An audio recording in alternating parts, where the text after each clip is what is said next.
What's up, y'all? David, what up, bro? What's up, everybody? This is Ty with the Triple Threat Vet Podcast. You see, we're here with half of our battle power. Al and Scott, or excuse me, Matt and Scott have the night off, but we're going to make it do what it do anyway. We're going to have a couple check-ins tonight. We were going to have Vincent Rocco Vargas, but I think he's at his daughter's soccer game, so we'll check in with him another time. Sorry about that. My fault. And we're going to have Robert Rocha, the host of the So Smoking Gooder Show. I do another podcast on Wednesdays with this gentleman. We're going to talk about how the Texas cook-off and Texas Pitmaster culture is really great for veterans, and talk about some of the veteran teams. We're going to have a lot of veteran teams coming up. Hey, let's get back at it. Let's bring in Will, and we'll get at it with the Triple Threat Vet Podcast. What's up, baby? Hola, what's up, bro? Man, it's been a long week already, right? Yeah, I mean it's been a long week, and then you get to Thursday, and then I forgot Scott wasn't going to be here. I'd forgotten about that. I see him on Facebook living his best life in Antigua. Yeah, I saw dressing like a local and got beads and jewelry all over him. He might stay down there. I don't know what's going on. Yeah, we may have to go rescue him. I wouldn't come back either, though. I mean, can you blame him? Well, I mean, I was looking at the weather just before we came on. There's another disturbance looking to pass over that Antigua area. I was like, he'll be back. He'll be back. if it turns into anything crazy, he'll be back. Or we'll go get him. We're in a boat. We probably know somebody with a boat. We'll go get him. Oh, yeah. My brother-in-law's got a boat.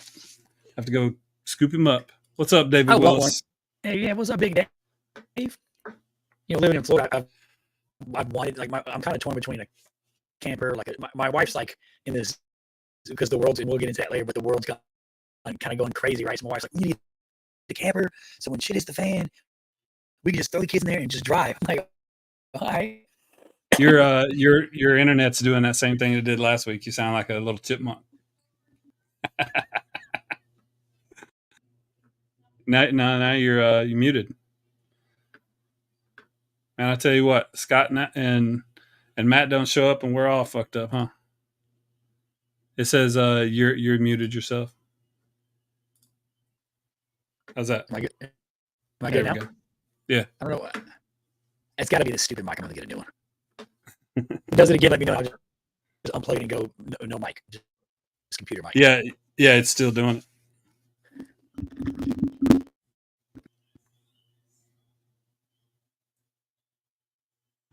Is that better? Yeah, I can hear you much better. It's got to be that mic. Yeah. That's what happens when you buy some mic off of fucking. No, it's the internet. It's doing it again. What? It can't be the internet. My internet's good. I don't know. It's maybe it's me. Maybe it's my internet. Anyway. David, do I sound crazy to you? You're listening. Do I sound crazy, David? What up, David? David's like, no, maybe it's your headphones and me. Maybe. So what's going on in the world, man? Now that we have no adult supervision, you and I are going to fucking probably have a pretty serious conversation here tonight. What's not going on? I guess is the better question, right? Yeah, for sure. So how you feeling? What are you feeling about the election? So I'll start by saying this. Like, I had a conversation with my son this week about, who I was going to vote for and all this other stuff. And I pretty much was like, not going to tell you that, because what I don't want to do is I don't want to sway him to vote the way I vote just because. Like, that's what he thinks we should do, right? So I was like, I kind of gave him the advice, like, hey, here's what I would do. I would figure out what's important to you, right? Take all the emotion out of it, all the feeling, and just go with facts, right? What's important to you? What are the big issues that you think are going to affect you, your country, your family, whatever you think is important to you, and write them in a column. And then do your research, not on TikTok and all these fuck ass social media news outlets. Do some actual research, right? Do some your own research, and then what on the things that are going to affect you, right? And then lay them out and see which side or which candidate. Do that for local, do that for the presidential election, and figure out where you stand or where you sit based on issues. Because I feel like right now everybody's wrapped up in emotion and wrapped up in all this crazy shit that it's almost sickening to even get on social media and listen to all the bullshit, right? Because people are, if you're voting with strictly emotion, then you're not, in my opinion, this is my opinion, you're not voting logically. You're not voting with your head. You're voting with your emotion or what somebody you see on fucking Facebook, and that's what you're going with. So I just trying to figure out, what that's what I do. I'm going to figure out, because I don't really consider myself, right or left or Republican or Democrat. I kind of typically, I probably lean closer to the right because of my values as a Christian and what my family, what we stand for, what those typically, right? I believe in small government. I don't want the government involved in all my shit. I don't think they should be. That's not what they're designed for. I stand more for really what the Constitution kind of stands for. So I kind of vote that way, right? But ultimately, it's a shit show, right? I mean, we've got, people who are not educated in policies and politics and the there we go. Now picture. I fixed it. Hold on. I fixed it. So I fixed your audio issue, and I think I missed a lot of your stuff. And can you go back to where go back about 30 seconds? And I think that's where we're good. Am I good now? Yeah, you're good. Hearing me not like a chipmunk? So I'll start. It was in the settings. It was in the settings. My bad. Yes. So I had a discussion with my son, and like I was saying, ultimately he was asking, he's 21, he's going to vote this year. He was pretty much like, well, who are you going to vote for? And I was like, I'm not going to tell you that because I don't want to sway him. I don't want to sway his vote one way or the other. I want him to take a look at what's important to him, what he values, what he stands for, what the big party issues that are important to him, and then put that down and then lay out what each candidate, what they represent for those things that you value and the policy issues and the big change and whatever it is, and then vote that direction or vote whatever way sways or goes with what your values are, right? And that's and I was saying that's what I do. Right. I look at the issues, right? National security, everything from abortion issues, whatever it is that's big to me based on my values as a Christian or based on whatever I stand for. I don't vote just because somebody's like Trump's super cool and this person's not, or this person's cool. I don't give a fuck. I don't get wrapped up in all that bullshit. I don't care what social media has to say. Social media is the fucking devil's playground, right? People are going to come on there and everybody's posting stupid shit because I feel like they're going with emotion. They're going with feelings instead of facts. They're basing all their news, what they're getting. Feelings instead of facts. That's probably going to be something else that pops up later on tonight. I'm sorry. Go ahead. Yeah. So it's just true. So, and I was saying, I typically tell people I don't consider myself a Republican or a Democrat or a libertarian. I don't really identify with a party, right? I consider myself an American patriot, and I typically vote more right only because on the right, to me, it's small government. They historically, have more of the value structure that I believe in, right? Like, just so that's kind of how it is. But I just, it's crazy. You get on social media, you start scrolling, you're like, what the fuck is going on? Like, why the world's gone crazy, right? People are unfriending and not talking to each other over politics. Like, the fact of the matter is, they're politicians. The truth, they really don't give a shit about anybody, individually, right? They're pandering for votes. They're making their selections for whatever, vice presidents on both sides to try to sway certain votes certain ways. And that's just what they do, right? That's the part of the election process. But do you really feel that it's that broken and that messed up and gloomy and grimy? Do you think is it really that nasty to you? To me, it is, right? Because I've sat through the past, I'll say maybe 12 years of watching the country, for instance, watching a president come in, whoever it is, and come up with some really awesome ideas and some good things. And then all for somebody else new to come in and be like, just out of sheer emotion, be like, all that shit we're getting rid of and we're doing another. Like, that's, sometimes, in the military, right? Sometimes you make small adjustments, right? Small adjustments, whether it's, on your sights and different things, and it causes a big difference downrange. It causes a big difference when you hit the target. But we're coming in just wiping shit out and doing new shit every 4 years. So you never really get a good feel of like what direction we're going in, right? It feels like whoever comes in 4 years, this new election, it's gonna be a whole new shit. And for 4 years, we're gonna have this, and then something else. Like there's no bipartisanship. Nobody's working across the aisle. It feels like the country's so divided because our leadership is so divided, right? It's crazy, right? Nobody can agree on anything, and people take everything personal. It's not even American citizens, right? I don't know when we became a country where people actually give a shit about what your feelings are. Like, I don't understand that. Like, I have to change the way I am and who I am because it hurts somebody's feelings. That's absolutely ridiculous, right? If you can't have a conversation, if me and you can't have a conversation and be honest without being like, no, we're not friends because we don't see eye to eye on a subject. To me, that's just ignorance, right? And it's on the news. It's in everything we do. And you see it all over social media. You see it all over local, public news channels. Like, people are just crazy with their rhetoric and their theory. It's absolutely insane to me.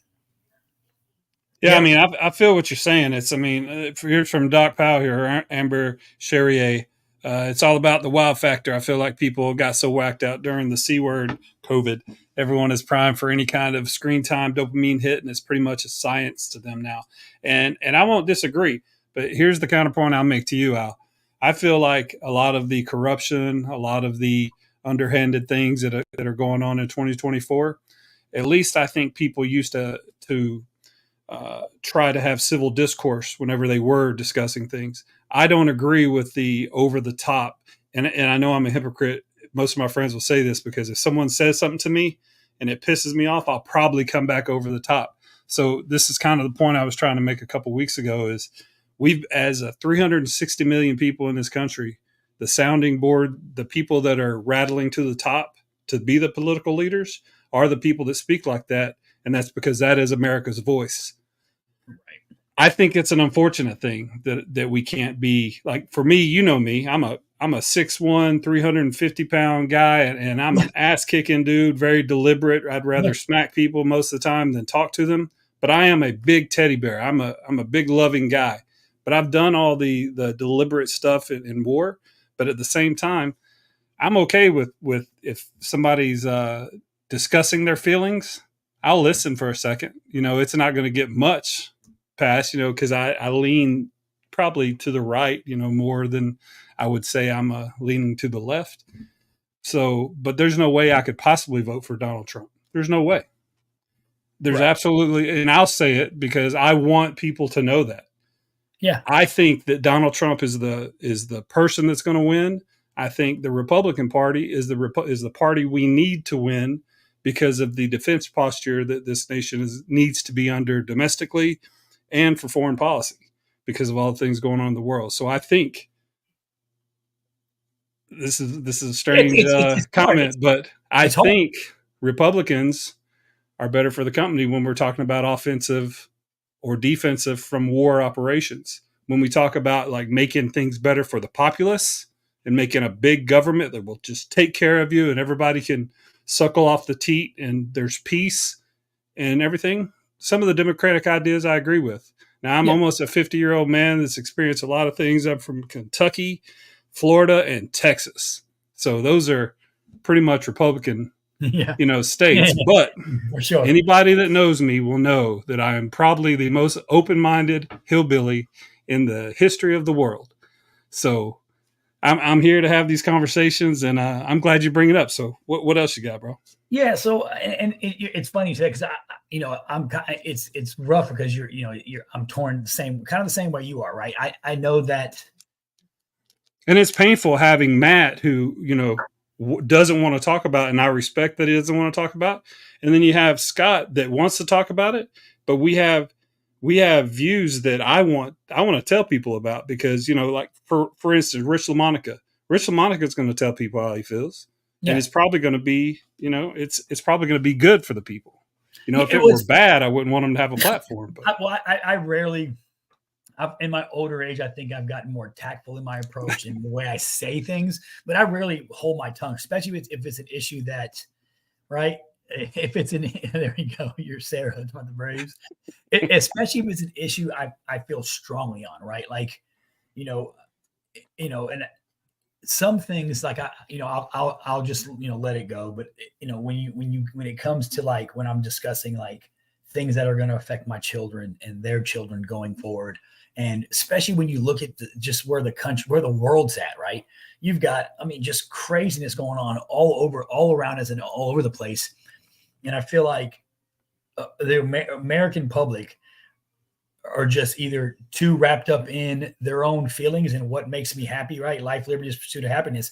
Yeah, pursuit of happiness. But what makes me happy doesn't mean that you're entitled to happiness, right? Happiness, you're not entitled from happiness from me. Like you can have the pursuit of it all you want, but I don't have to pander and cater to your feelings, right? That's the problem. People control their own feelings, right? I'm in control of my emotions and my feelings. Just because you can't handle an argument or you can't handle something being discussed and you want to scream and get all mad about it, that's your personal problem. Has nothing to do with me. It's not my job or my responsibility to avoid conflict or avoid a confrontation because it makes you uncomfortable or because it makes you feel a certain way. That's your own personal feelings. You need to check your own self, right? Because I don't expect people that I run into on the street to cater to me. And, we talked last week and I think the week before that, when it comes to like this whole gender ideology, right? Well, that's okay. You can be whatever the fuck you want to be. You're on mute, bro. Yeah, I muted myself. I took a phone call. My neighbor called me. I thought something was wrong. Yeah, but so I had to answer it. Sorry. I wanted to say this before we move to transgenders. So, you still believe in being a gentleman though, right? Like Absolutely. You believe that you and I, like if you and I like ever had a civil discourse, you and I would fight. Like there wouldn't be no knives, there wouldn't be no guns, there wouldn't be no I'm going to fucking kill you. Gentlemen, it would just be like fight. We would go to jiu-jitsu or something. We're gentlemen, right? But I treat people the same way. Like because you don't agree with me or you don't like me, I'm going to give you the respect that I feel you deserve as an adult and as a man and as a father. Like you automatically get that respect. Anything outside of just the automatic respect that you get as a grown ass man, that's earned. Respect is earned, right? And it's earned on both ways. It's earned on both sides, right? If I voice my opinion and you don't like it, you got two options, right? You, like you said, we can knuckle up, or you can take the high road and be more mature about it and walk away, right? But at the end of the day, I'm respectful of everybody that I come in contact with. Scott said it last week, right? When he meets people, he smiles and he's pleasant and nice, right? That's just who he is, right? That's who we are. That's who we are, right? I don't have to. But Scott takes it to a next level. He said that he's curious about what that person, not because he's black and they may be white. He's curious about what that person's got going on because, maybe they got a nice pair of shoes on. Maybe they're looking at a certain nice book on a shelf. Maybe they're picking up the same food he is in the shopping center. Who knows? But Scott goes and talks to people because Scott is outgoing and he wants to know about stuff. Yeah. But it goes. But that goes to my point. Like if you take the time to get to know somebody else and hear their story and take the time to actually understand where somebody's coming from, right? Then you can have a conversation. Then you can, right? But if I just prejudge you based off who you vote for and what your ideology is, then it's a problem, right? I mean, at the end of the day, you get respect because it's respect is due for certain reasons for me. But everything else you got to earn. Like you know what I mean? Like that's just the way it is. Like you don't, was that Scott's in here? Hey, what else, Scott? Yeah, Scott was in here. Hey, what's up, Dan? Does this camera view make us look like bugs? Is that what you're saying? Or is it just because my face is fat? I think he meant big guys. He's probably Army. Oh, okay. So yeah, but no, it's all of that, right? So I look at it from I try to look at it from like a big picture and not get wrapped up in the bullshit because there's so much bullshit. There's so much bullshit going on right now, and people are losing their fucking minds, and it's crazy that we talk about like, well, if this person wins, like we're gonna burn the world down, like that's ignorance, right? Like if you're that mad, we're like you're gonna cry and act crazy because at the end of the day, we don't get to pick sometimes we do, but we don't, right? Sometimes you're dealt, you play the hand that you're dealt, and you support, it doesn't matter who the president is, we support him as the commander in chief, whether we agree with them or not. And at the end of the day, right, I mean, you look at, we talked about earlier, right, the conflicts that are spiraling all over the place. You still got Russia doing their shit. You've got China doing crazy shit. You've got, I seen on the news where Ireland's fucking rioting because the Ireland government wants to open borders, and the people are like, fuck that. It's just, there's all kind of just insanity going all around us. So I'm with you. So I'm looking at what if shit hits the fan? Who do I want leading the charge for the defense of the nation and defense of the country, right? Well, that Scott's in. What's up, Scott? Hope you're enjoying your vacation, brother. Hope you and Renee are having a great time. And Scott poses a good question. Take away Republicans and Democrats. Who do you feel is better for our country as a leader? I'll let you go first. And Scott, that's what I was talking about earlier, right? I think you came on a little bit late, but that's exactly when I talked to my son about who the voting process and what to do, right? I told him the same thing. Take away a side and look at the process, and look at what's important to you, important to your family, what issues you stand strongly and firmly on based on your background, your faith, your upbringing, whatever it is, and vote that direction, right? And that's exactly what I'm going to do, right? And if my honest opinion is, I don't think it sucks, because I mean, I'm with you, Ty. I don't think Donald Trump is the greatest, but from a defense posture and leadership perspective, I think that's the direction the country probably needs, is the Republican side of the House back in control because of what's going on in the world and the nation and all that good stuff.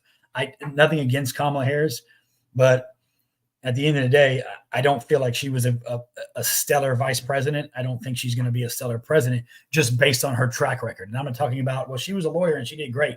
I'm talking about as the leader of the free world, right? I don't think, for me, right, I don't think she is the answer. I think she is a cookie cutter of what we've had the last couple of years. I don't think she's going to come in and do a whole lot, right? I don't think that's what we need at this current state. Now, I could be wrong, and 3 years from now, the life could be great, and I could be like, well, damn, I should have went the other way. But at the end of the day, it's a coin flip, no matter which way you go.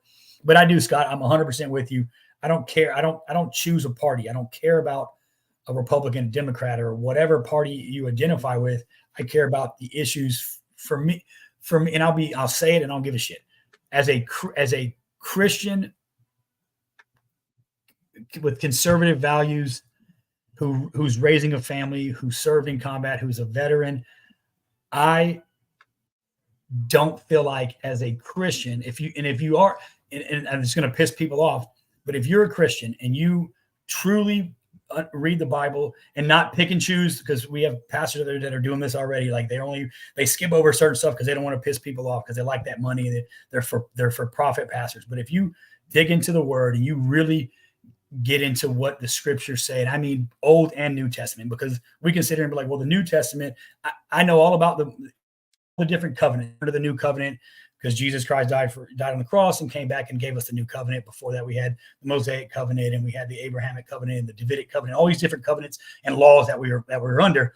But if you're like, we just disregard the Old Testament, because that Old Testament really pisses people off when it comes to, the homosexuality thing and all this other shit and all this immorality. So we get rid of that. Remember, the same God we serve today is the same God of the Old Testament. It's nothing. He hasn't changed. We're the ones who change and make differences, right? So for me, I vote based on that, because I don't feel like, with my values and what I stand for, that I could morally vote the Democratic direction, because most of their policies are in direct contradiction. This is just me, direct contradiction of what I stand for and what my values are, right?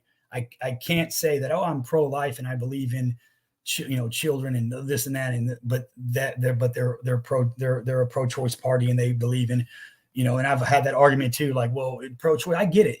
That's your choice, and do what you want to do. My thing would be, we should be making those choices in the bed with somebody, in my opinion. That's just me, right? But their values definitely don't line up as closely with the values. And I'm not talking about an individual.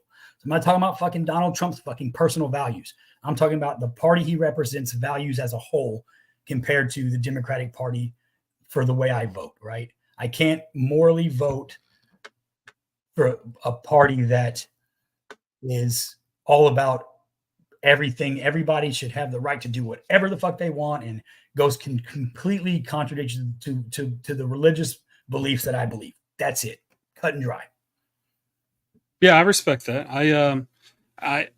I mean, since you shared so much, I mean, thanks. That was pretty fucking comprehensive. I think I know who you're voting for. Thanks for sharing. But maybe I don't know yet. We'll see how it ends up. We'll see how it ends up. But some of the big like presidential platform kind of things, I'm pro-choice, and the reason I'm pro-choice is because I have 4 daughters. So for any of the matters that are going to be litigated about a woman's body, I'm going to support my wife, my 4 daughters. But right. Here's what I'll tell you is I would never want my girlfriend who I accidentally got pregnant, my wife who doesn't want a 7th child, for any reason. There's no reason I would ever want to get an abortion, want to ask my family to get an abortion. I would never want that. But I'm not going to put all my beliefs on 360 million people. No. And here's another thing that I want to kind of, I know that Matt and Scott may not want to talk about it, but I know that you did. So I'm just going to talk about this real quick too. And then I'll get back to the presidential stuff. No, let me do the presidential stuff first, because I'll get off on a tangent when we start talking about that. So I'm going to vote for RFK, and I'll tell you why. Because I've been a Republican my entire life. Most of the time, I'm for guns. I am pro-choice. You know, that's the only thing that's kind of different than Republican for me. But I've always been a registered Republican. I want small government. And, you know, I've voted for Democrat for president a couple times in my life. You know, I'm 49 years old, about to be 50.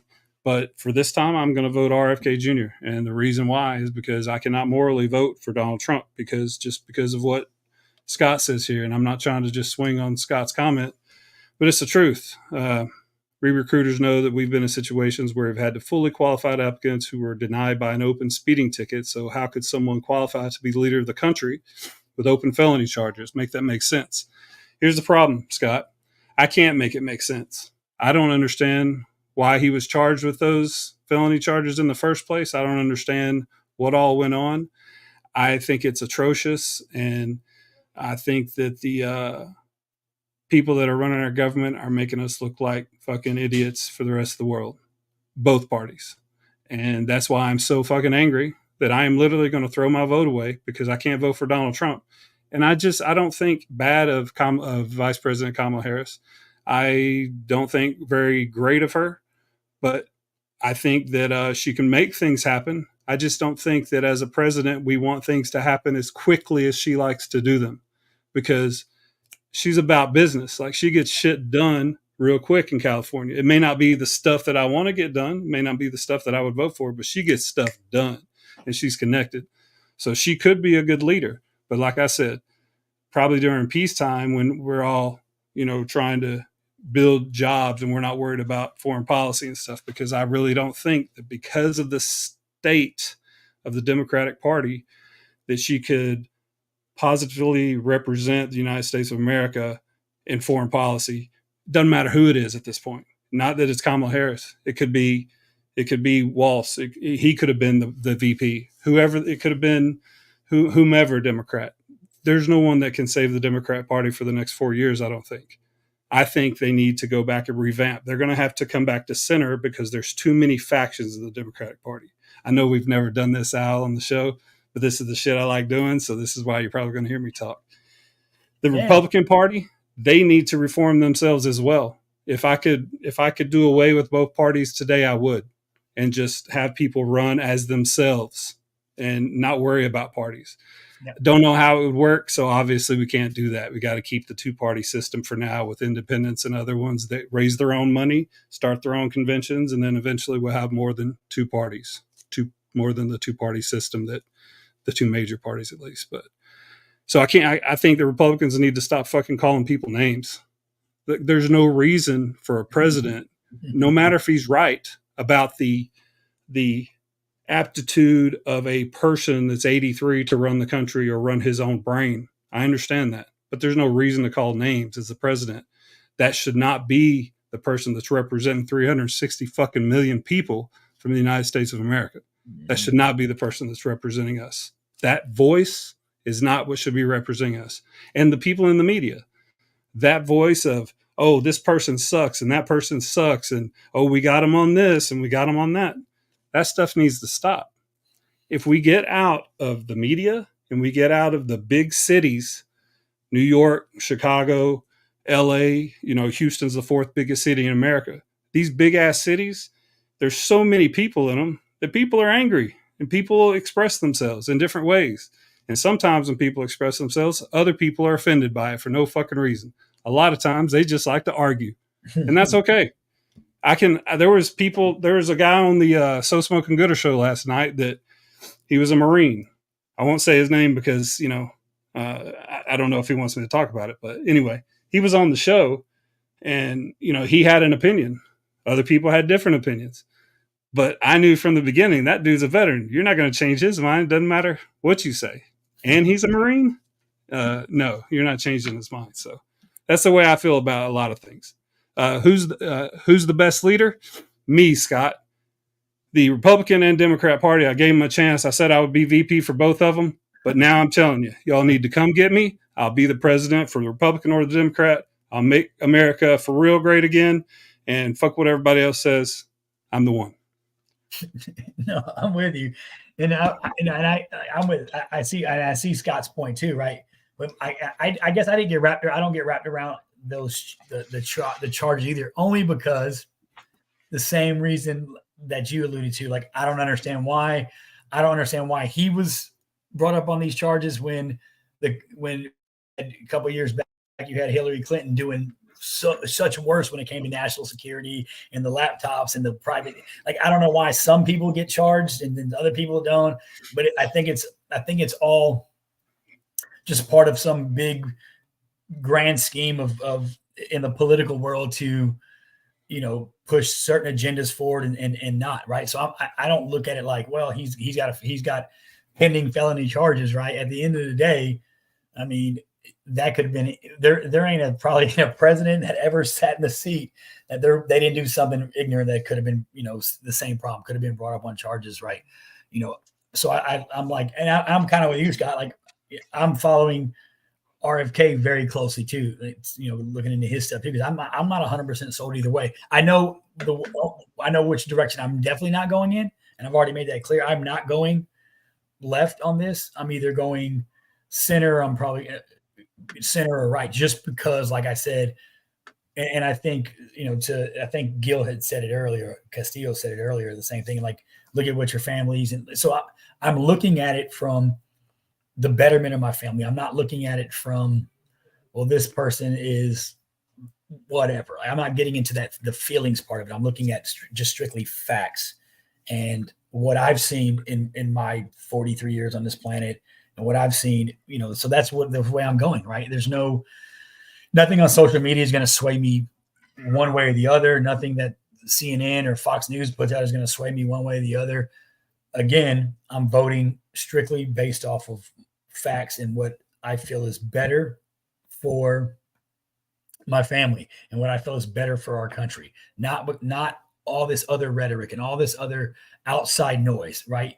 Turn out, push the outside noise out of your head, and then go into, looking at it from a big picture point of view.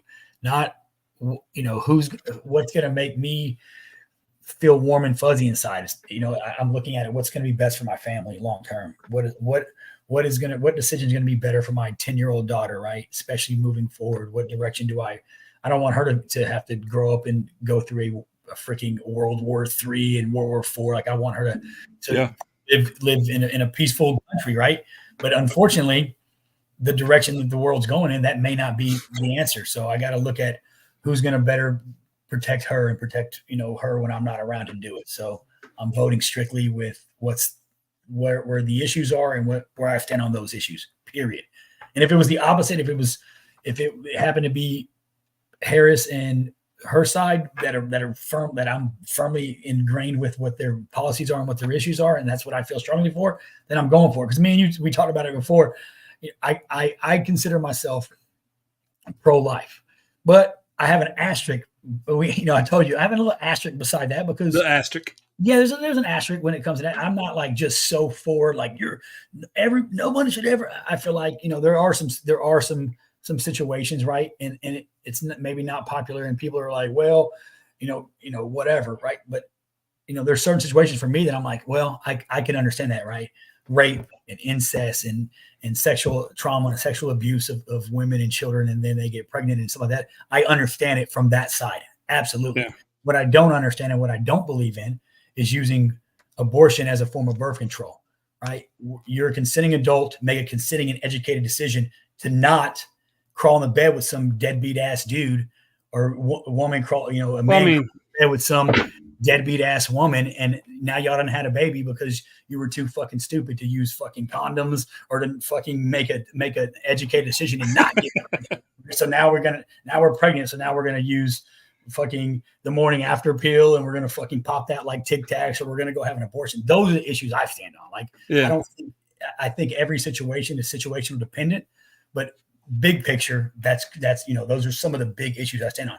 Right? I believe that everybody has a right to love who they want to love, but I don't feel like that the movement of all this immoral shit, right? All this shit, what you do in your fucking bedroom is between you and the person you do it with. I don't give a fuck about it. Don't put it on display. Let's talk about the Olympics after the break here real quick. I see Robert Roach in the background. Let's it's be a good time to take a break. So hey, we're doing a different kind of show tonight. Normally we don't air a lot of our own opinions, but I figured since me and Al Hero were on the show tonight, we were left without adult supervision by Matt and Scott, who are off. They got the night off, ladies and gentlemen. So we're on our own. But I do want to know, my tag team champion partner in the world there, who is your choice going to be? Who's going to be your choice, Mac? I want to know. We'll check back on the other side. We're going to take a break real quick. Oh, Playo. Oh, appreciate it. Ty Cobb. Gotcha. Thanks. We're going to play a few of the commercials, and we'll be right back after this. I've been listening to that horse shit of yours for months. And you can take that crap and blow it out your ass. And for good measure, sit on this.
Gear up in style wearing Got Your Six apparel.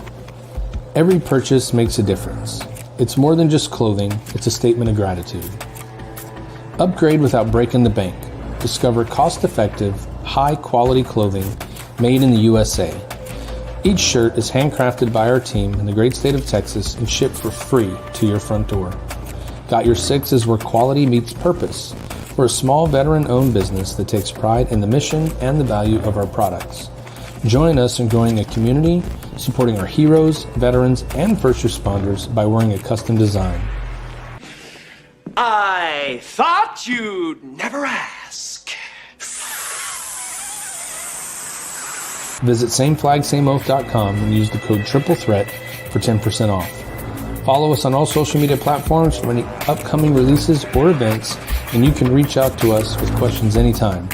We are here to support our brothers and sisters.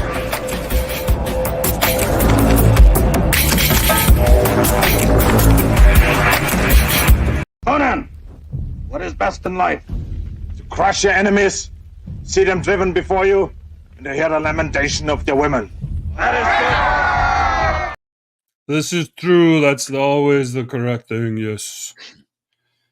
Yeah, very interesting first half of the show. I do want to hit something with you real quick. I will get into the Olympics, but I do want to talk about the Olympics. But we'll bring on Robert Rocha.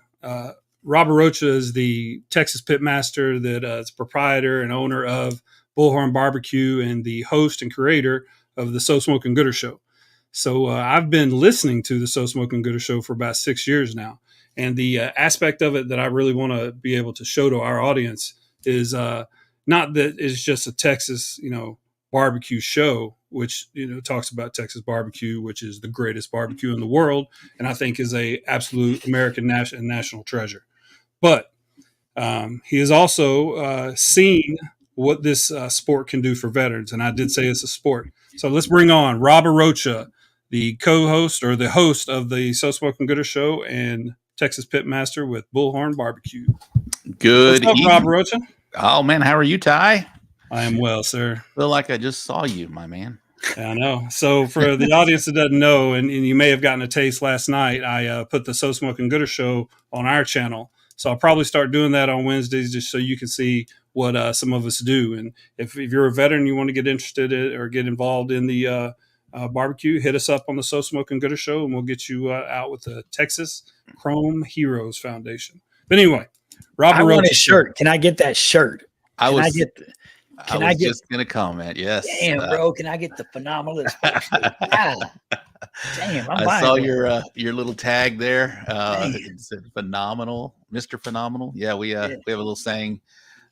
We had one of our guests one time was on the show, and he was putting some beers down, and by the end of the night, every other word, everything he thought was phenomenal. So he kept saying phenomenal.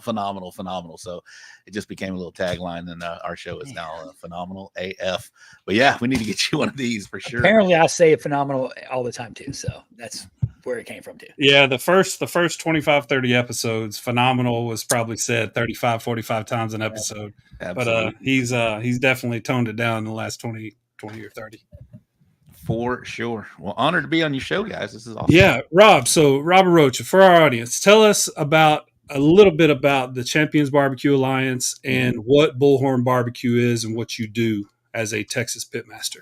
Sure. Bullhorn Barbecue is it's a 2-person team, a mom and pop team. Me and my wife, we go around the country competing in barbecue from lots of Texas competitions, but we've been all over the country doing this crazy sport of competition barbecue. We've been doing it since 2012, actually. So this is our 12th season, if my math adds up. Yes, it does, of doing this thing. And so it's just a great opportunity for us to hang out and do something together and compete. We all have competitive juices in us, and I didn't realize how big my wife's was. But so this is just a little output and avenue for us to go out there and share some time together and compete and see how we do.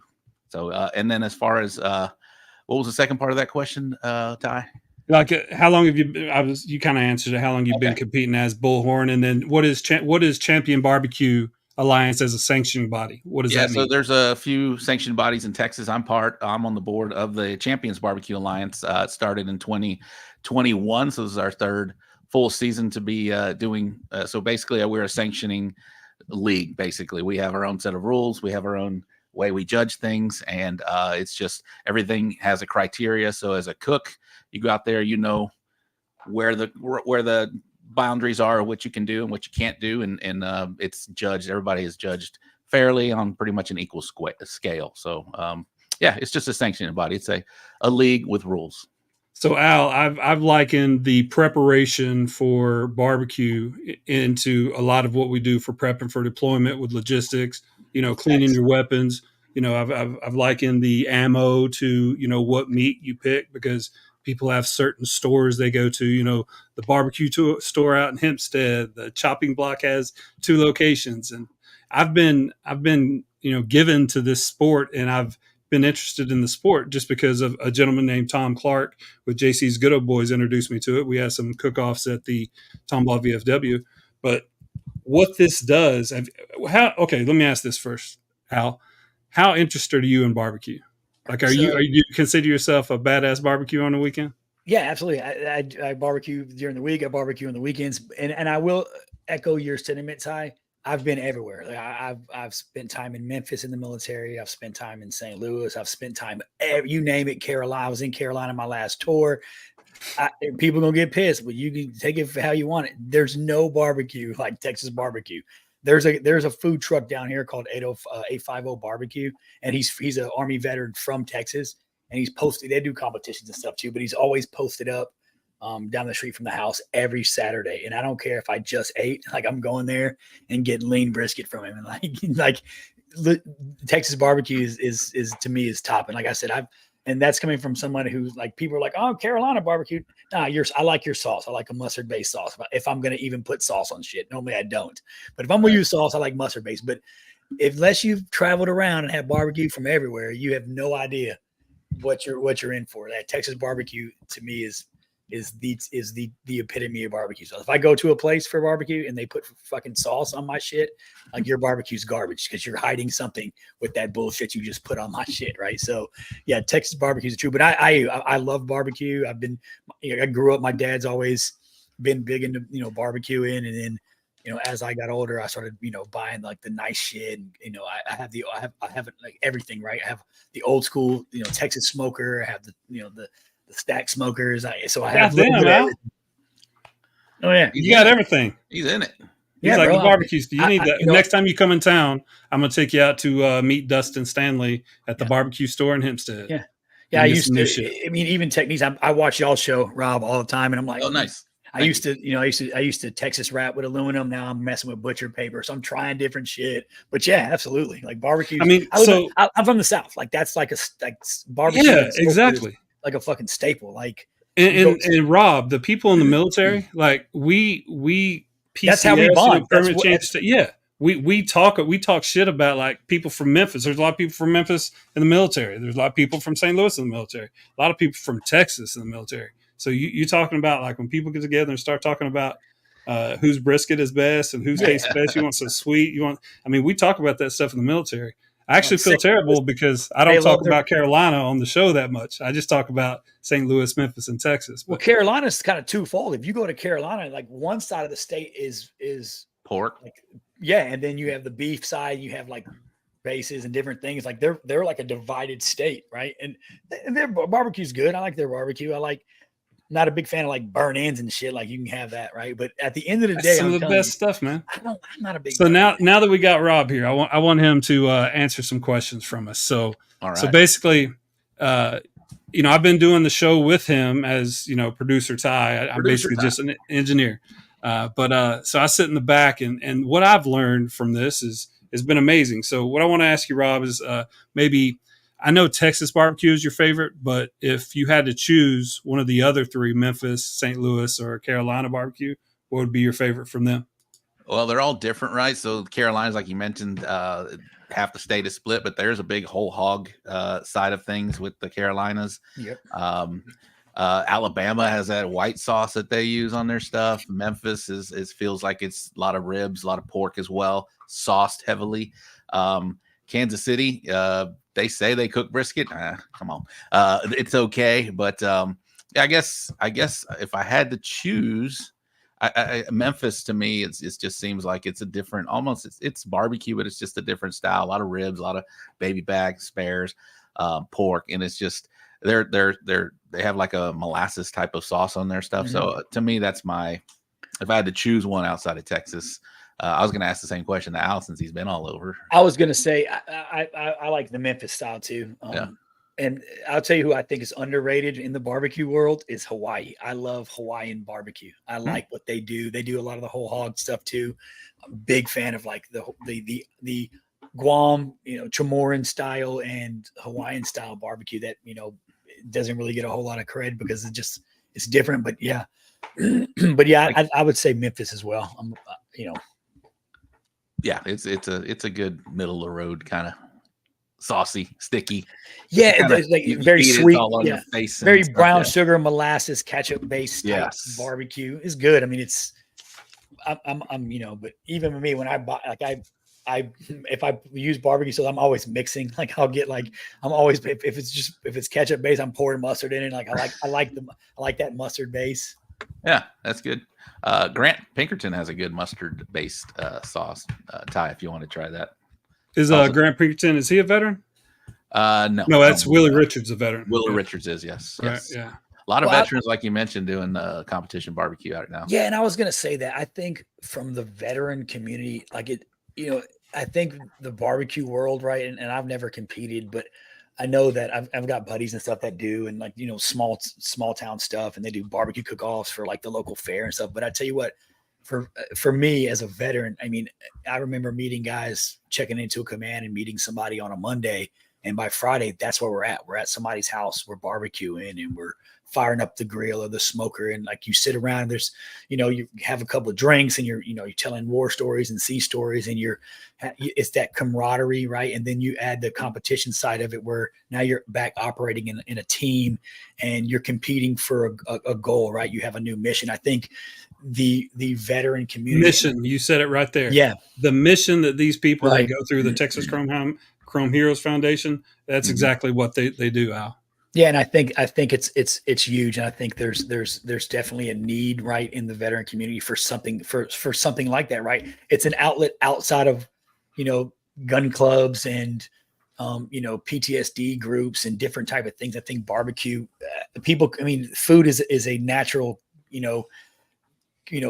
magnet, right? Food brings people together, right? You can have it, for sure. Yeah, you can have all the disagreements in the world, but you get in front of a good barbecue or a good plate of food. I mean, everybody kind of connects over food, and especially where I'm from, right? Growing up in the South, I lived in Georgia and I've lived, Florida and all those places. Like it's just such a big part of our culture, I guess, is food. Like we're a big food culture, right? So I think barbecue and the military or barbecue and veterans for me goes hand in hand. It's like, good music, good barbecue, and some good buddies. And it doesn't get any better than that, right? 100%. That emoji with the shaking hands is like barbecue and veterans. That seems just to go well together. And those guys, once they learn the sport and they learn kind of what the judges are looking for, like I mentioned, we have a criteria. You got to stay in between. You can't go too much outside of that. But once they know the rules and whatnot, they are the most competitive. They are the most detailed.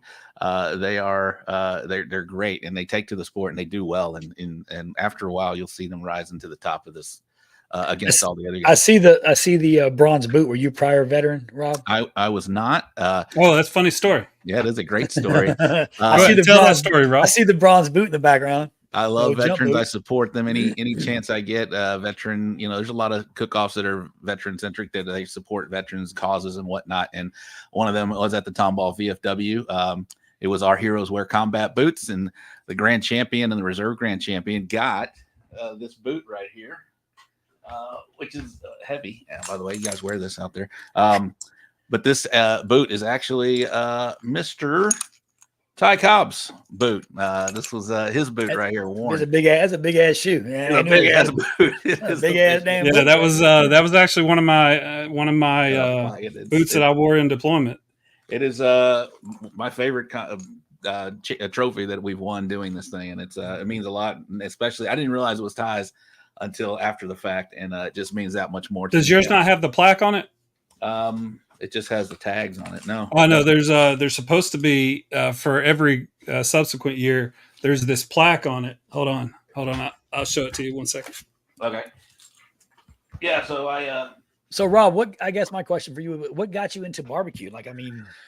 Yeah, so Bullhorn is the team name. We started tailgating back in the day when the Houston Texans came on board. 2002, we started tailgating, and we used to drink before the games as a good luck deal that we would go. We'd fill up a Bullhorn full of beer and we'd pass it around to everybody, and we would drink out of it. And so we'd say drink from the horn, and we were the Bullhorn tailgaters. And then when I started getting into barbecue, it just was a natural progression just to call it Bullhorn barbecue. And it actually fits better in the barbecue world than it does anywhere else. So that's how it became a thing. And Bullhorn's been around actually since 2002, just doing barbecue since 2012. Wow. 2012. Mm-hmm. And so, Rob is like an encyclopedia of barbecue, not just Texas, but nationwide, really. If there's a contest going on, let's kind of segue. Well, that's a good segue. We'll talk about the So Smoke and Gooder show. Mhm. So during the So Smoke and Gooder show, Rob kind of does the upcoming events and the wrap up recap of what's going on in the past week, and it's so informative because he gives props to all the people that won. So Rob, talk a little bit about where the name So Smoking Gooder came from, you and the OG host Case Han and everything, and then kind of like what the So Smoking Gooder show has done for the Texas barbecue and barbecue as a whole. Yeah, so we started the show in 2017, and before that, shows like this, the live formats really wasn't a thing. Facebook came out with Facebook Live. I don't remember when that was, but it was soon after that. We were like, we don't have anything like this, like a show to showcase the people out there that are going out there and competing, because it takes a lot of time, effort, money to do this, and the people that were doing it and, getting calls and whatnot. And we just wanted to have an outlet to showcase those people. And that's still, that's how I started the show. That's how the show is 7 years later. We're still doing out there and just highlighting people because there's really not a whole bunch of outlets that do that for Texas barbecue. And I wanted to be, we were the first one to do it. And there seems to be a little more now, but at the time we were one of the first ones to showcase that. And that was the goal then. It's still the goal. And we strive to do that. Not only that, we, highlight causes and whatnot that goes around the barbecue community. So there's not just cooks, there's promoters, there's event reps, there's all kinds of people that put on these events. There's causes like Texas Chrome Heroes Foundation. We'll talk about them. It's just, we just want to go out and showcase those and highlight them and just bring them to the forefront so people can know about them. That's what we started the show doing, and that's how we continue to do it. Now Ty's a big part of my show. He's we call him producer Ty lovingly, but he's a big contributor and a big he keeps the train rolling whenever we're doing these things. Yeah, I mean it's been fun every week for me. I mean, especially meeting people like the Texas Chrome Heroes, meeting all the veterans that are involved with all their teams. Dennis Butterworth, who's a future with Warpit Barbecue, who's a future Triple Threat Vet podcast guest. And I'm going to have Joey Smith, and I don't know if Johnny's coming on or not, but Texas Chrome Heroes are going to have them on and just talk about like all the cool things you talk about with all your tailgater buddies and the bond that you created there. And then, that's how I talk about on the show with them, Al, is I talk about how we as military people during all those deployments. And that's kind of what I was going to tell you. The one that she gave everybody else the subsequent years has all my deployments on it. So sorry you didn't know that was mine. I'll get you one of those so you can be reminded every day. Awesome. Whose boots you got? Let's do it. I don't need a reminder, but I would like that. That's pretty cool. That adds to it. But yeah, there's all kinds of events like you mentioned. Texas Chrome Heroes Butters event. We got the Danny D's Memorial Classic coming up next month. So there are lots of events that showcase veterans, and like I mentioned, barbecue and veterans seem to go. Veteran causes also seem to go hand in hand, and it's just a great tool for anybody, but especially veterans that come in through the program and join our little crazy circle of competitive barbecuers. It's really great. Yeah, I've loved being a part of the Gooder gang at first. When I first met you, I came on. I think I had my tag team belt. From actually one of my buddies, Herbulin Mac, who's in the comments. He's got the other belt. I think bought it back in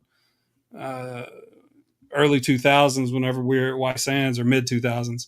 And so I came on your show holding that belt, cutting the wrestling promo, right? Yeah, I remember that. We need to bring that back, Ty. Yeah, I gotta go back and clip that. I'll bring it back for next week's show. But I really appreciate you welcoming me into the community. Yes. As a veteran, that's definitely therapeutic for me.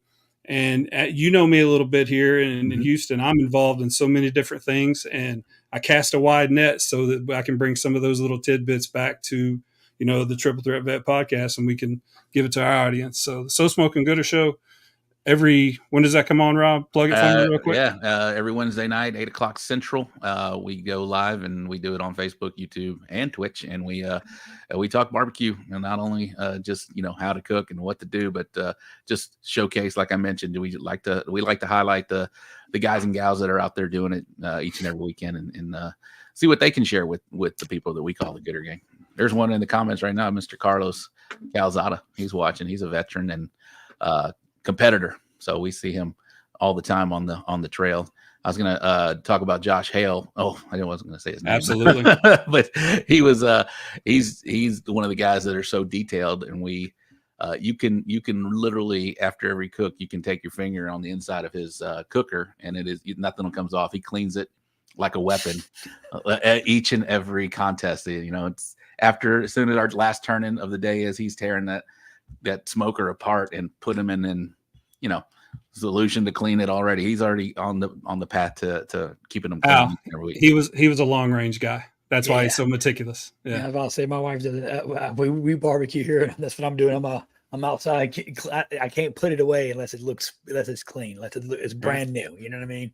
Yeah, it's you can definitely tell with Josh. Carlos, I'm sorry, brother. Carlos, we appreciate what you're doing, representing the veteran flag out there in the barbecue culture, kicking ass. Veterans, I don't think veterans know a lot what to do when they get out. So given these new avenues of things to do, we were like, for the last 20 years, from 18 to about 2017, for that whole 20 years, we were deploying back and forth. We were at war, two-front war most of the time.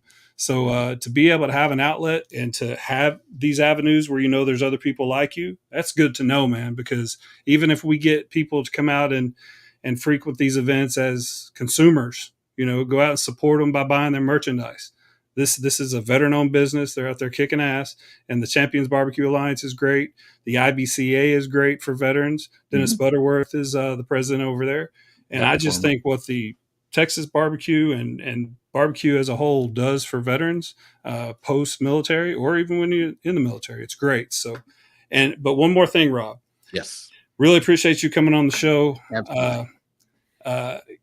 Couldn't be happier that you're here, but I can't let you go until you give me your So Smoking Gooder Show Mount Rushmore of barbecue. Absolutely.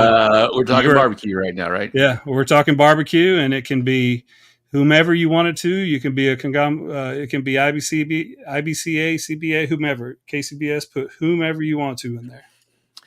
Yeah, I've been doing it a while. Oh, I get the music too.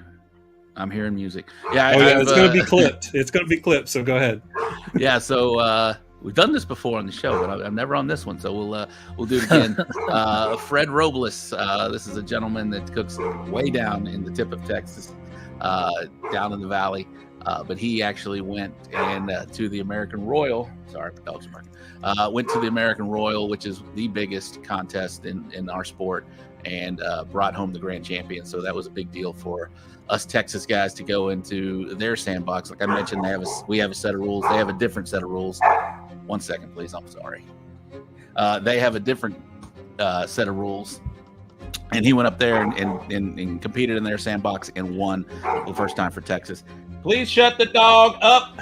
Sorry. And then, next is Ernest Cervantes, just another idol of mine as far as the barbecue community. This guy was on one of the first Texas barbecue pit masters. He's just had a unique personality. He was a very friendly guy, easy to talk to, and just a badass cook. And now he is the owner of Burnt Bean Company in Seguin, Texas. He was the top 4 his first time out on the Texas Monthly Barbecue Restaurant. So he took that competition life with knowledge and he applied it to his restaurant, and it's very successful. And if you guys ever go through Seguin, Texas, make sure you stop at the Burnt Bean Barbecue Company. Then we got Mr. Phil Breeden. This guy is quickly becoming the GOAT of Texas barbecue. This guy is just out each and every weekend. He competes. He's still going at it, probably in his 8th season, but he competes probably like 50 times a year, and he does it all over the country in different organizations, and he continues just to rise to the top. So Phil Breeden would be my 3rd, and let me see who I'm going to put on my 4th spot in the Mount Rushmore. Ty, I didn't know you were going to do this to me, bro. Let's see. That's why. I mean, I got to put you. We can't do a hot seat, so I figured I'd put you on the spot seat. Close enough. You can do your Mount Rushmore. Yeah. This is just a I'm not sure. This is that's a good question, Ty. You got to have a young. It's got to be a young up and comer. You're looking at. Well, I don't know. As old guys, right? We the young guys have to put earn their spot. Right. Exactly. They gotta. So I'm still sticking with one of the older guys. I would guess Robert Smith. He's another guy that's out there that competes all the time. He's very friendly. He's always quick to help out anybody that comes across his trailer. These guys are just out there doing their thing, and he's been doing it for a long time. I respect him. He's a good friend of mine as well. All these guys are great people to begin with. They're great cooks. They're great ambassadors for our sport. So I've got no issues putting any of those four on my Mount Rushmore. So you don't have to do the gift shop, Rob. That's our other show. With that, though, I would say this, Rob. If there's some people out there who are interested in getting into the barbecue game, right? Get into the competitions. What would be your advice to some of the people who are looking to get started in this, especially in the veteran community, but anybody who's watching, who's like, man, I like to get involved and learn. Like, what would be your advice to somebody who wants to learn this skill? Absolutely. And get into the competition in the world. I'll go 3 parts to this question. Okay. If you are a veteran, I know a lot of veterans that are watching this show. So if you are a veteran, thank you for your service, number one. But if you do want to get into this sport, there's a great organization. Ty is going to have the gentleman on that heads it. That's the Texas Chrome Heroes Foundation. You can get in contact with them. That is exactly what they do, is they bring on vets. They teach them these skills. They walk them through a competition. They expose them to this sport that we do. It's a great program. A lot of these guys have come through the program and continue to cook barbecue at the competition level. But not only that, they learn life skills. They learn a skill of cooking and the art form of barbecue, and they can just take it to their backyard. So if you're a veteran, contact the Texas Chrome Heroes Foundation. Ty, there you go. He's got it up there right there.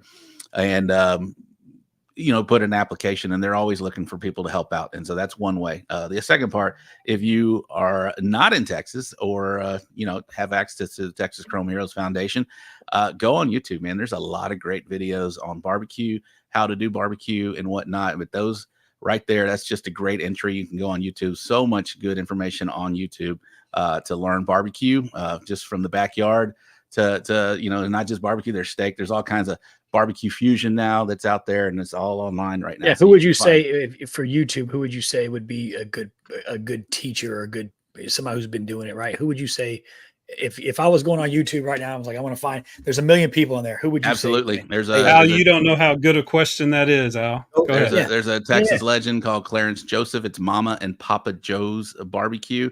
That would be my first one to take a spot at, to go check it out, because those guys. Mama and Papa Joe's social media is on point. Yeah, he's a teacher by trade. He's just a good dude, and he knows his stuff. Please shut the dog up.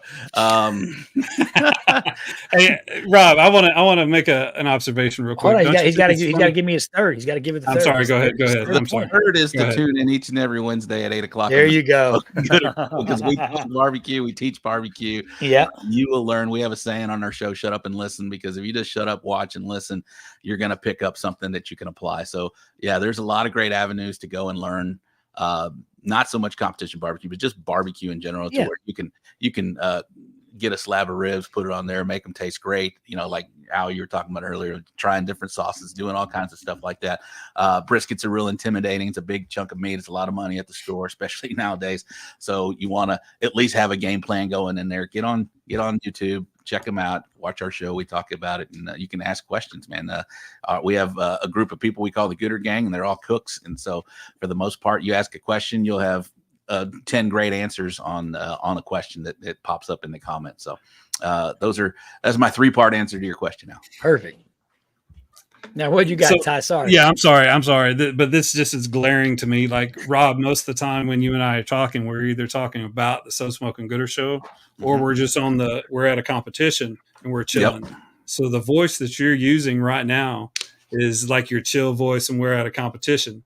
I noticed that, like, you have to be up and you have to be on it every time I talk to you on Wednesday at 8 p.m. I mean, you got your, like I tell Rob all the time, he's got an excellent radio voice. I am definitely relaxed tonight. This is cool. Yeah. Whenever I'm trying to host the shows, you guys know you want to try and keep everybody engaged and interested and whatnot. So it's great fielding questions as far as asking questions. I like it. Yeah, I think with the four of us, even when it's four of us, we still like when there's a second of silence and we have a guest there just looking at us like, what's the next fucking question? What's yeah, some of us you'll see us jump, but like for the most part, I just kind of boost the show here, and then I wish Scott and Matt would have been on tonight. Matt had some stuff to do, and I forgot Scott was on vacation.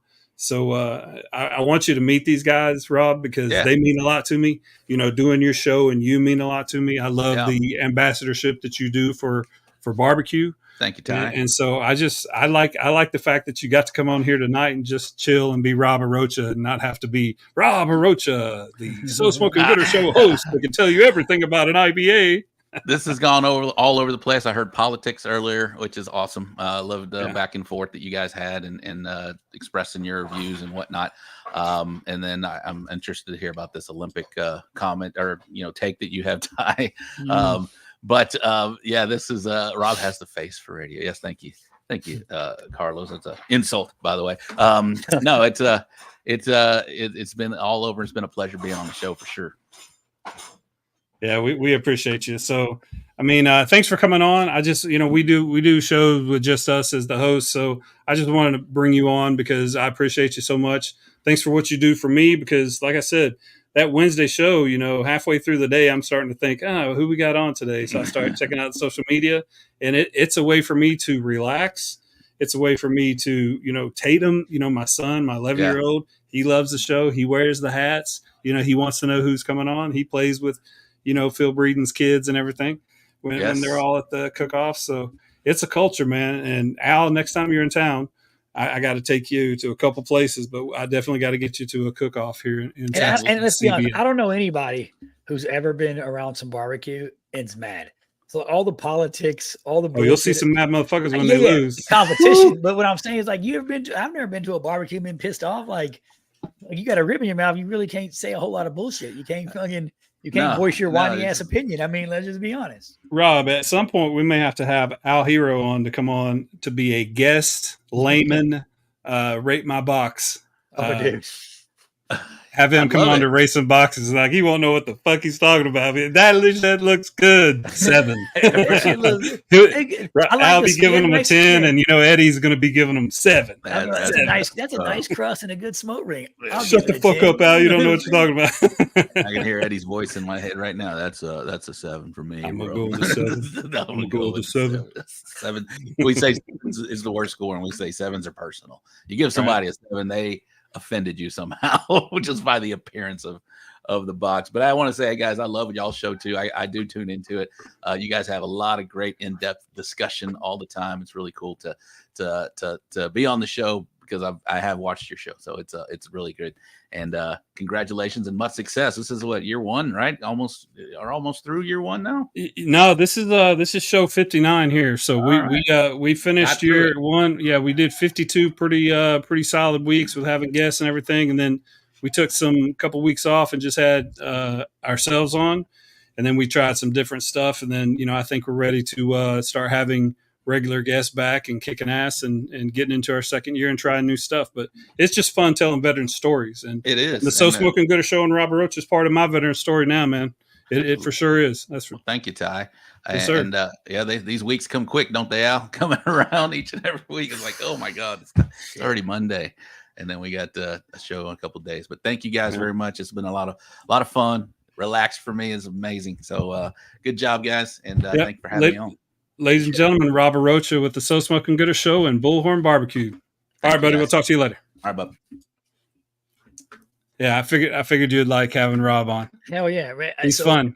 I'm like I'm not even like, I consider, I think I can make some meat ribs. I'm pretty, but I love barbecue so much. Like, my wife will tell you, like, there's not a weekend that doesn't go by or I'm not firing up something. Like, even during the week, if she's like, what are you going to make tonight? At first, my go-to is like, about to fire this grill up. That's what we're about to do. Right. I'm dry rubbing ribs on a Friday and letting them sit till Sunday. Right. I'm it's like kind of like it's just a hobby, right? It's something that's relaxing, right? Especially as a veteran, right? It's just me when I'm barbecuing. For me, there's no distractions, right? It's just me and the grill. It's just me versus me, right? How do I do better than I did the last time I made these ribs? And then I'm like all pumped when like my kids are like, "These are amazing, Dad," or like my wife the other night I used a different rub and I didn't read it. And it was like jalapeno base, and I liked it. But my wife's like, this is horrible. This is so spicy. And I'm like, so yeah, I think as a veteran in the military, I think, we bond over certain things, right? We bond on deployments. We bond over a couple of cold beers and some war stories. We bond over food and barbecue, man. It's just something that we do. We bond over music. And to me, it all kind of goes hand in hand, right? So yeah, for sure. I liked it. No, it was awesome. I watched the show, and a lot of my tips and tricks that I get, I pick up on and I try them. Sometimes they don't work out so well. Well, I thought like when I was at Fort Campbell, I cooked out a lot. When I was in White Sands, Sarah started teaching me how to actually prepare food properly and then cook out. And then like, I still like doing some backyard stuff, but like my wife, she could be a competition brisket cook. I remember she doesn't cook the other stuff, but we talked about that last time I was there. Like, and that's impressive. Like I'm like, I get mad if my wife's like, I'm going to go barbecue. And like, you got your own grill? You own a grill? Is there something? You got a grill somewhere I don't know about? Is it next to your makeup? I used to think my setups were nice, but you see some of the things that come out on these weekends on the back of these trailers. Oh my goodness, they're beautiful. Air conditioned trailers with offsets in there. They got some 55-gallon barrels that are all like super whammadined up, and that's their heat source. Beautiful, nicely vented, gauged. It's got the temperature. Got them dialed in to where they know exactly the minute, the temperature, how long they're keeping the stuff on, the way in which they're going to push this wing in order to make the chicken wing stay down. Man, the preparedness is great. So I love hearing it. So absolutely, yeah, he's great, man. I wish we could have just did a whole Smo with Rob on here, a whole show, because he's awesome.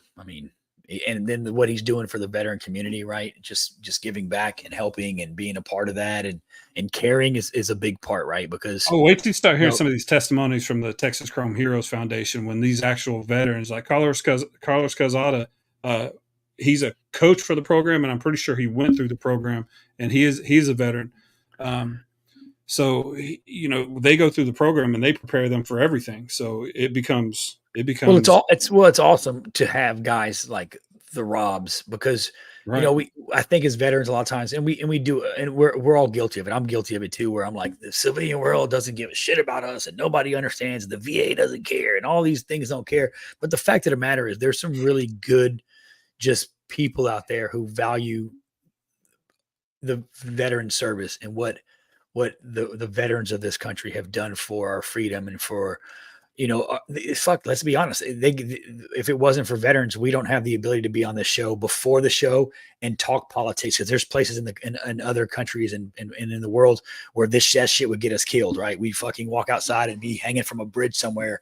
You can't speak your mind. You don't have that freedom of speech. You don't have a constitution that is defended by American patriots and American servicemen and women, right? So I like when you have somebody like Rob or somebody like the team that does Warrior Wishes, like those gentlemen who just have a passion and care about veterans that never serve themselves, but in my opinion, they're serving now, right? They're serving the community that defended their freedom, right? And to me, it's big. It's awesome just to have support from people who really have probably more skin in the game than we give them credit for, because we fight and defend their freedoms and their rights, and they want to give back to us. So it's awesome to see that, right? To have organizations that are like, man, we genuinely care about veterans and we want to help them, because let's be honest, there's so many organizations that we work with and we talk to about, PTSD and mental health and different things that they're doing, right? Barbecue is just, I wouldn't have thought about it until, he came on, but it's another avenue. It's another way. Cause when, like I was saying earlier, when I'm outside barbecuing, it's just me and I'm trying to perfect something and I'm excited about what I'm doing. And I'm stuck in this, that tunnel vision, right? This is my mission. I'm trying to get these ribs perfect. So my family, right.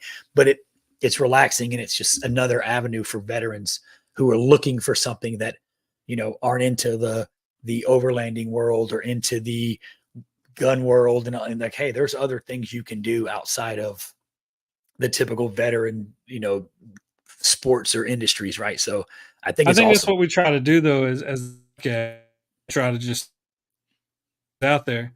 Some of it, half maybe people don't want to drive race cars, but maybe somebody does want to go with Project Zero out on an overland, there's beach shark fishing, just some of the things that we throw out there. So many options that you can get involved with that helps strengthen, right, and repair and heal the community and heal each other, right? Because nothing is better than whatever you do or whatever you want to do, whatever you're into, to do that with some other veterans, right? Some people who, whether you have the same story or the same exact experiences, you have a connection immediately because you've all been through you've all embraced the suck at some point in your career, right? So we can all relate to something, and it's awesome, man. Just getting together with some vets. I'd love nothing more than get together with some veterans and eat some damn barbecue, cook some barbecue, talk some shit to some other teams and have some competition and be like, y'all's brisket sucks. You could suck my whole wiener, like all that good stuff. I'm right? telling you, next time we'll have to coordinate this to where I'll get you and Carlos Calzada in the same pit area, and maybe we can cook someplace with him. And do you go over into Pensacola area, Carlos, for any cook-offs? If you do, that's where Al Hero is. So I might have to meet you over there or something. That'd be cool. Yeah, for sure. But hey, I've cut you off 3 times talking about the Olympics. Let's talk about the Olympics. What were you going to say? Was it about boxing or?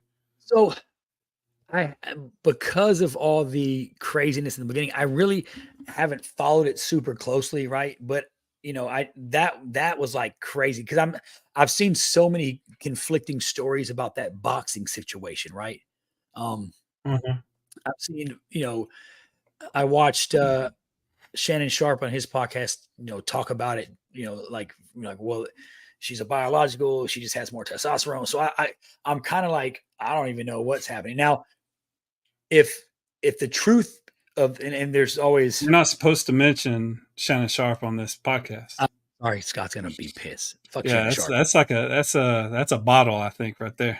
Fuck you, Shannon Sharp. I said him too, so yeah, I guess that kind of offset. Fuck you, Shannon. But yeah. So, are you there? Did I lose you? Uh-oh. I don't know if Ty is frozen over here. Uh-oh. Are you back, Ty? Anyway, so I'll go because I think he's froze up. So as far as the Olympics, like I really haven't, watched a whole lot of it or been plugged into the Olympics, right? I mean, call me unpatriotic. Like, I'm glad we're winning and doing cool shit, but I was turned off from the get-go of the opening ceremony. But yeah, I was really I was torn with the whole boxing piece, and maybe somebody who's watching it, who watches it, like I didn't know. I've seen so many conflicting stories that there's a man who's fighting women but she's not a man. Like, I was just kind of like, I don't know. Right. But I do feel if it was that scenario, if you had a transgender man or man who identifies as a woman boxing females, I do take great offense to that, or it really pisses me off because I have a daughter who plays sports. I got a daughter who's very into gymnastics and all these things. I hate for my daughter to have to compete against a biological male, right? I don't think that I don't care what people want to be and what you choose to do, but I will say this. I will say, if whatever your biological sex is, I think you should compete with your sex.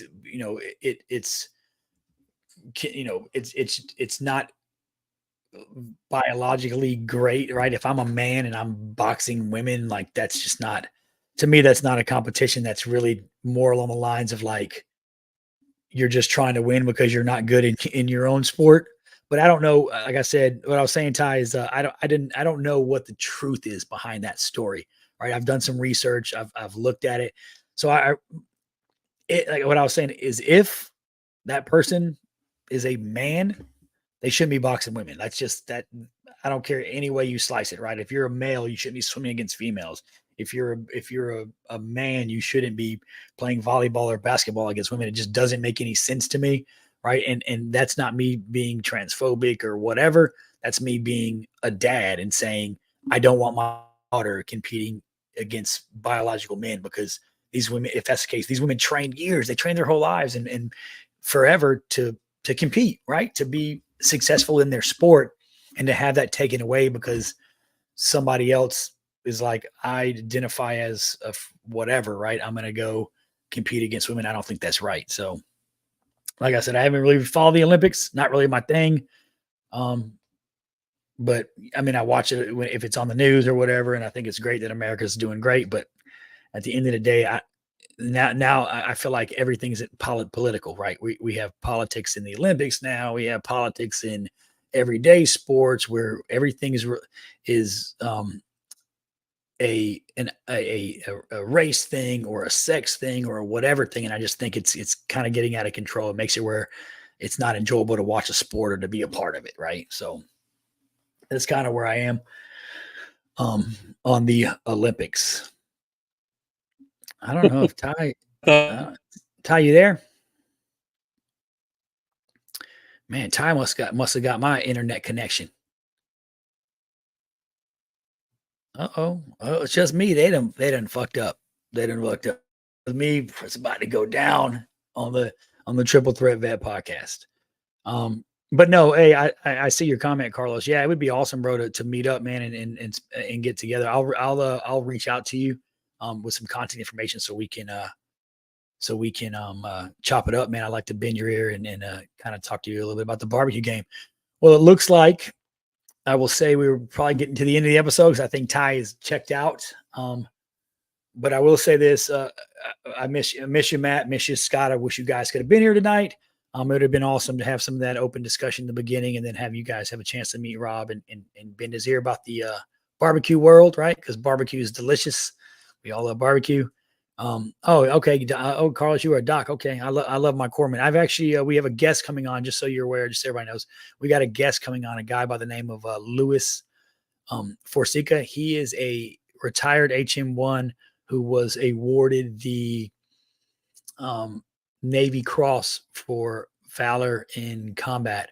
And if you're not familiar, that's the next above that is the Medal of Honor. So very, very impressive. So we do have him coming on, Carlos. So we'll make sure you tune in for that episode, brother, because his story is pretty impressive. So yeah, you know him. Yes. What's up? Y'all, all you guys know each other, man. All you docs, all you pecker checkers know each other. And you know, I love my docs. So yeah, we'll have to get together and chop it up, Carlos. What's up, Ty? You back? I was about to close I was getting ready to close the show out, bro. Yeah. I mean, like, we might as well. I think my internet went out of my house. I'm on my cell phone right now. So. Oh shit! Well, you guys behind the scenes. I was talking shit. I was like, you guys almost podcast studio. You guys almost fucked up. Look at me to my own devices, bro. It was about to get real crazy. We were about to be canceled and Facebook banned and shadow banned and all that. It was about to go down. I was about to get real patriotic and real right winged on this show. No, I'm just kidding. But yeah, I was talking about the Olympics. We were talking about that earlier. Ty, just wanted to get your opinion. So what I was saying is, bro, I don't know what the real story is behind that or what the truth is. Cause I've seen so many stories and so much stuff on it. Like, I don't know if that person is a biological male. Cause I've heard it both ways. Biological male who's competing. Yeah. I've heard. And then I also heard that she's actually a biological female, but she has a condition where her body produces an overabundance of testosterone and different hormones. But biologically, she's a female. So my thing is this: if she's a biological female, she can't control that her body produces a hormone. That's a medical condition, right? I don't fault her for bossing against women. But if she is a biological male and she's bossing against women, I think that's fucked up. I think any fucking man who's like, I'm going to identify as a woman so I can be successful in a sport against women is for one, probably not a very good athlete, and probably in my opinion is a fucktard. Like, that's just wrong. I have daughters. So you have daughters, right? I don't want my daughters having to work so hard at a sport or at anything and have to compete with somebody who they're just not physically able to compete with. And I'm not saying, before anybody says anything, that women can't compete and they're not strong and great and all that shit. But the fact of the matter is, when you're talking about combat sports and certain things, women and men shouldn't compete against each other. That's why, there's too many women out here, in my opinion, too many females, actual biological females. And when I say a female, I mean a person who can have babies, who has periods, who is a woman, chromosome scientifically is a female, not. Oh, you got reverb, Ty. Oh, yeah, my fault. Not a person who says I'm a female, but an actual damn female. And the actual female is, if you want to go to science, they're scientifically female. Their chromosomes say they're females.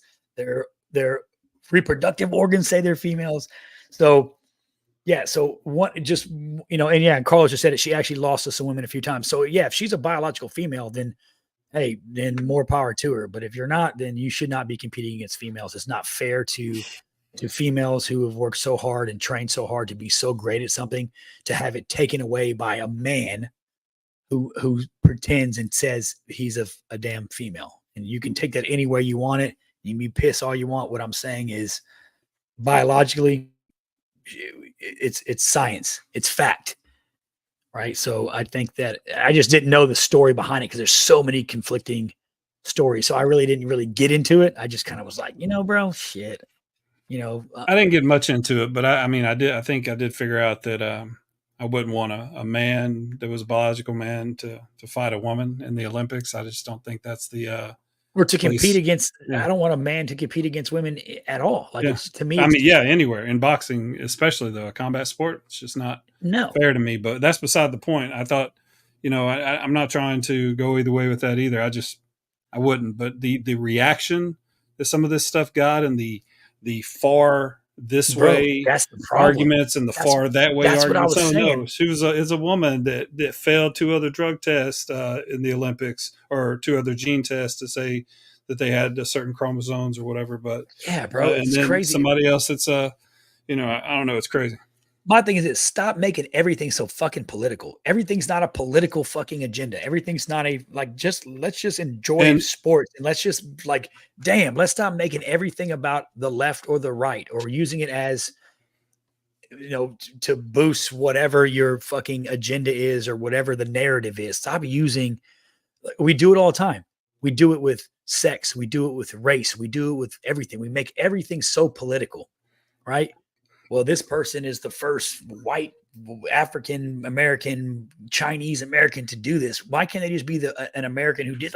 Let's stop making it about politics. And that's the problem, is as soon as it becomes about something other than what it is, a great story or a great triumph or a beautiful story for Americans and gold medals and all this stuff that they've worked hard, I feel like we tarnish it with politics. I feel like we immediately put a political spin on it to fit some fucking narrative, to push some agendas that doesn't apply to anything. And that's what it becomes.